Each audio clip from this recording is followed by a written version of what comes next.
এই প্ৰতিভাৱান যুৱতীগৰাকীৰ নাম অনন্যা শইকীয়া। দৰং জিলাৰ চিপাঝাৰৰ বৰদলগুৰিত তেখেতৰ ঘৰ। সম্প্ৰতি এই অনন্যা শইকীয়া যাবলৈ ওলাইছে ডুবাইলৈ, কিয়নো 2024ত ডুবাইত অনুষ্ঠিত হ'ব ইণ্টাৰনেশ্যনেল যোগ কম্পিটিশ্যন। এই যোগ কম্পিটিশ্যনত অনন্যা ৰাষ্ট্ৰীয় পৰ্যায়ত নিৰ্বাচিত হৈ ভাৰতক প্ৰতিনিধিত্ব কৰিব। আজি আমি তেওঁৰ বাসগৃহত উপস্থিত হৈছোহি তেখেতৰ মনৰ কথা জনাৰ লগতে তেখেতৰ এই যাত্ৰা কিদৰে সম্ভৱ হৈছে তাক বুজিবলৈ। আমাৰ মাজত অনন্যা শইকীয়া। আজি অকণমান কথা পাতিম। অনন্যা, সঁচাকৈ অনন্যা, কেইবাটাও চেক্টৰত তুমি কাম কৰা নাই? কি মানে তোমাৰ বিষয়? নমস্কাৰ, মই পাৰালৈকে গোটেইখিনিয়ে কালচাৰেল লাইনত কৰিবলৈ চেষ্টা কৰোঁ। প্ৰথমতে মই এগৰাকী নৃত্যশিল্পী। মই অল ষ্টাইল ডান্স কৰোঁ। মই ক্লাছ 3ৰ পৰাই ডান্স কৰিছোঁ। তাৰপিছত মোৰ ডান্সৰ টিচাৰ হ'ল নৱজ্যোতি চহৰীয়া, তেওঁ মোক হিপ-হপ শিকাইছে। তাৰপিছত মই বিভিন্ন নেশ্যনেল ডান্স কম্পিটিশ্যনবিলাকত জইন কৰিছোঁ। তাত মই প্ৰাইজ পাবলৈ সক্ষম হৈছোঁ। তাৰপিছত মই 2017ৰ পৰা য়োগা ষ্টাৰ্ট কৰিলোঁ। তাত মই প্ৰথমতে পতঞ্জলিৰ আণ্ডাৰত হৈছিলে য়োগা এছিষ্টেণ্ট টিচাৰৰ কেম্পেইনিং। তাত মই এতিয়া চাৰ্টিফাইড য়োগা এছিষ্টেণ্ট টিচাৰ। তাৰপিছত মই 2018ৰ পৰা মানে খেলৰ লাইনত গ'লোঁ। য়োগাটো যিহেতু এতিয়া মানে কম্পিটিশ্যনবোৰ হৈছে য়োগাৰ, আৰু অলিম্পিকতো এতিয়া য়োগাটো মানে সোমাই দিছে। সেনেকৈ তাৰপিছত মই ৰিচেণ্টলি ৱৰ্ল্ড ফিটনেছ ফেডাৰেশ্যনৰ ফালৰ পৰা মই মানে ষ্টেট য়োগা কম্পিটিশ্যনত জইন কৰিলোঁ। গুৱাহাটীত হৈছিলে। তাত মই দুটা ইভেণ্টত কৰিছিলোঁ, এটা আৰ্টিষ্টিক য়োগা আৰু এটা নৰ্মেল ট্ৰেডিশ্যনেল য়োগা কম্পিটিশ্যন। মই দুয়োটাতে গ'ল্ড মেডেল পাবলৈ সক্ষম হৈছোঁ। তাৰপিছত মই উত্তৰাখণ্ডত গ'লোঁ। তাত হৈছিলে আমাৰ ষ্টেট কম্পিটিশ্যন। তাৰপিছত তাতো মই প্ৰাইজ পাবলৈ সক্ষম হৈছোঁ। তাৰপিছত মই আকৌ নেশ্যনেল গ'লোঁ। নেশ্যনেলৰ পৰা এতিয়া মই চিলেক্ট হৈছোঁ ডুবাইৰ কাৰণে, য'ত আমাৰ ইণ্টাৰনেশ্যনেল হ'ব নেক্সট ইয়েৰ হ'ব। আচ্ছা, তুমি প্ৰথম ষ্টাৰ্ট কৰিছা মডাৰ্ণ ডেন্সেৰে, হয়নে বাৰু? মডাৰ্ণ ডেন্সবোৰে তুমি ষ্টাৰ্ট কৰিছা। তাৰপিছত য়োগাটো এতিয়াও বিশেষ পপুলাৰ হোৱা বুলি ক'ব নোৱাৰি, মানে য়োগাটো বহুত এটা ইণ্টাৰনেশ্যনেল এটা স্ক'প থকাৰ পিছত বহুত মানুহে এতিয়াও ভালকৈ গম পোৱা নাই। য়োগাটো যিহেতু আমাৰ ভাৰতীয় এটা পৰম্পৰা। এই তুমি যে কনভাৰ্ট হ'লা এই য়োগালৈ, মানে ডেন্স এটা মডাৰ্ণ হিপ-হপ, তুমি হিপ-হপ শিকি আকৌ য়োগালৈ কেনেকৈ কনভাৰ্ট হ'লা? কোনটো ফেক্টৰে কাম কৰিলা? একচুৱেলি মোৰ ঘৰৰ মানে মোৰ খুৰা, মোৰ দেউতা সকলোৱে সৰুৰ পৰা য়োগা কৰা মই দেখা পাইছোঁ, আৰু মানে ঘৰতে কৰি থাকে, কিন্তু নৰ্মেল মানে প্ৰাণায়াম সেইখিনি কৰে। তাৰপিছত যেতিয়া মই গম পালোঁ যে পতঞ্জলি আণ্ডাৰত হৈ আছে, তেতিয়া মানে খুৰাহঁতৰ লগত মই গ'লোঁ। তাৰপিছত মোৰ ইণ্টাৰেষ্টটো আহি গ'ল তাত। তাৰপিছত মই গম পাইছোঁ যে নগাঁও ছাইডে মানে য়োগাৰ কম্পিটিশ্যনটো বেছিকৈ হৈ আছে এতিয়া, কিন্তু আমাৰ ইয়াত এতিয়াও কমি আছে। সেইকাৰণে মই মানে ষ্টেপ ল'লোঁ যে মই ইয়াৰে সৰু বাচ্চাখিনিকো শিকাম, আৰু এতিয়া মই মানে ক্লাছ কৰাই আছোঁ, মানে কম্পিটিশ্যনৰ কাৰণে ৰেডি কৰাওঁ ষ্টুডেণ্টক। অনন্যা শইকীয়া চিপাঝাৰ কলেজৰ ছাত্ৰী, আৰু তেখেত চিপাঝাৰ কলেজৰ সাংস্কৃতিক সম্পাদিকা, আৰু ইংৰাজী বিষয়ত মেজৰ লৈ তেওঁ পঢ়ি আছে।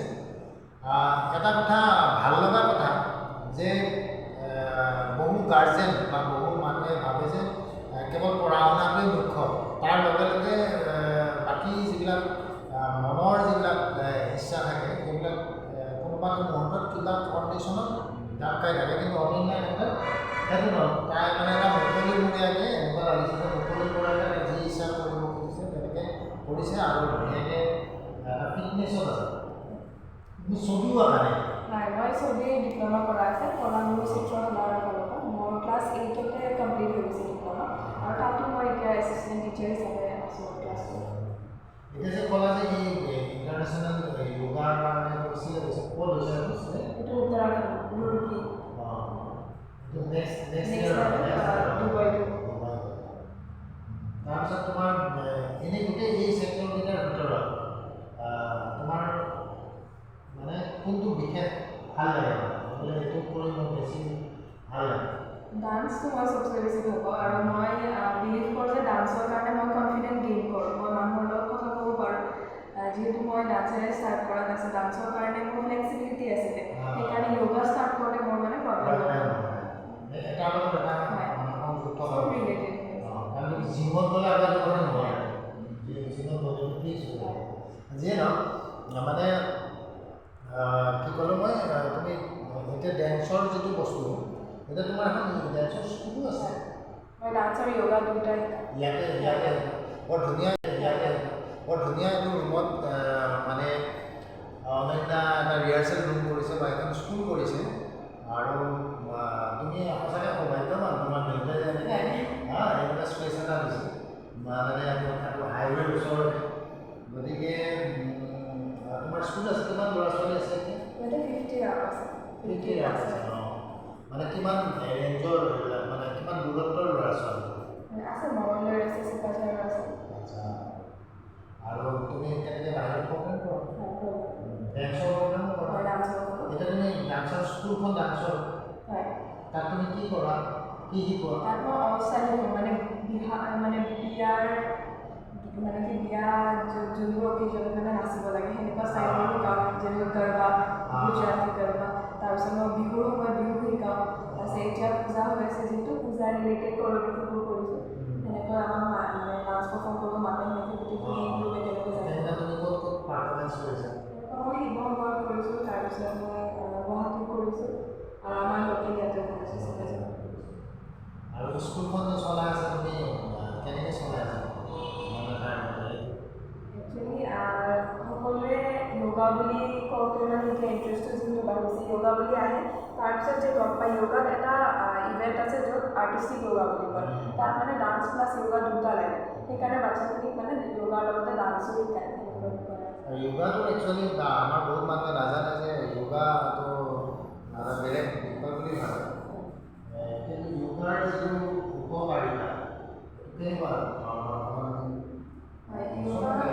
একচুৱেলি য়োগা চবেই কৰিব লাগে য়োগাৰ কাৰণে একো বয়সৰ মানে লিমিটেশ্যন নাই সকলোৰ কাৰণে বেলেগ বেলেগ আছে বেলেগ বেলেগ বেমাৰৰ কাৰণে বেলেগ বেলেগ আসন প্ৰাণায়াম আছে আমি সেইবোৰ সকলো কৰিব লাগে আৰু য়োগা কৰিলে নিজকে ফিট ৰাখিব পাৰি তাৰপিছত হেপী হৈ থকা যায় ৰাতিপুৱা যদি এটলিষ্ট আমি ইমান যদি টাইম নাপাওঁ তেতিয়াহ'লে যদি সূৰ্য নমস্কাৰটোৱে কৰোঁ এটলিষ্ট তেতিয়া হোল বডি এক্সাৰচাইজ হৈ যায় আমি জিম নগ'লেও হৈ যায় এইবিলাক চবৰে আঁৰত মানে মোৰ মাক ক্ৰেডিট দিব লাগিব মায়ে চব মেনেজ কৰি ৰাখে চবে ভাবে যে মই ইমান মেনেজ কৰি আছোঁ জাষ্ট মই পাৰফৰ্মটোহে কৰোঁ কিন্তু পিছত মানে গোটেই টাইম টেবল বনোৱা এইটো টাইমত গোটেইখিনি মানে মাৰ কাৰণে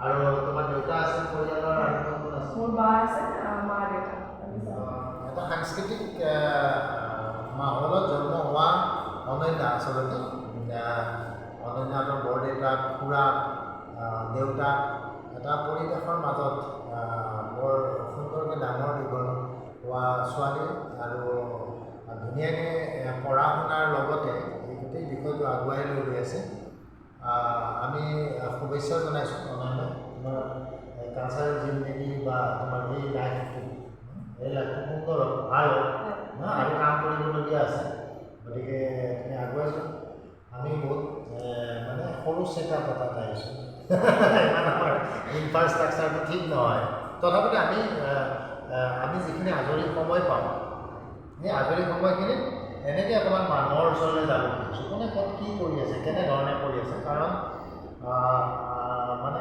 সেই কথাটো মানুহে জনাটোও উচিত আৰু মই আকৌ পুনৰ ৰিপিট কৰিছোঁ যে আমি একচুৱেলি যিখিনি আমি নাটকৰ কাম কৰি থকা মানুহ তাৰ আজৰি সময় যিখিনি এই আজৰি সময়খিনিত আমি এটা প্ৰচেষ্টা লৈছোঁ যে এনেকৈ অকণমান মানুহৰ ওচৰে যাম বা লোকশিল্পীৰ ওচৰলৈ যাম বা এনেকৈ যুৱ প্ৰতিভাৰ ওচৰলৈ যাম এনেকৈ গৈ পেলাই অকণমান মনৰ কথা পাতিম আৰু আপোনালোকলৈ ৰিকুৱেষ্ট যে কি আমি কামটো কৰি থকাৰ কাৰণে আমি উৎসাহ পাম তেতিয়া চেনেলটো ছাবস্ক্ৰাইব কৰিব এইটো মোৰ নতুন চেনেল আৰু এই মই আগৰ ভিডিঅ'ত কিছু ইউটিউবৰ দুনিয়াত মই নতুন গতিকে আপোনালোকে ভিডিঅ'টো চোৱাই নহয় ছাবস্ক্ৰাইব কৰিব আকৌ শ্বেয়াৰ কৰি দিব অনন্যাহঁতৰ দৰে ছোৱালীৰ এই মানে কৃতিত্ববিলাক যদি দুই এজনে আকৌ পায় তেওঁলোকৰো আকৌ উদ্বুদ্ধ হ'ব কামটো কৰি থাকিবলৈ অনন্যা তোমালৈ শুভেচ্ছা জনাইছোঁ পুনৰ আৰু অনুষ্ঠানটো সামৰণি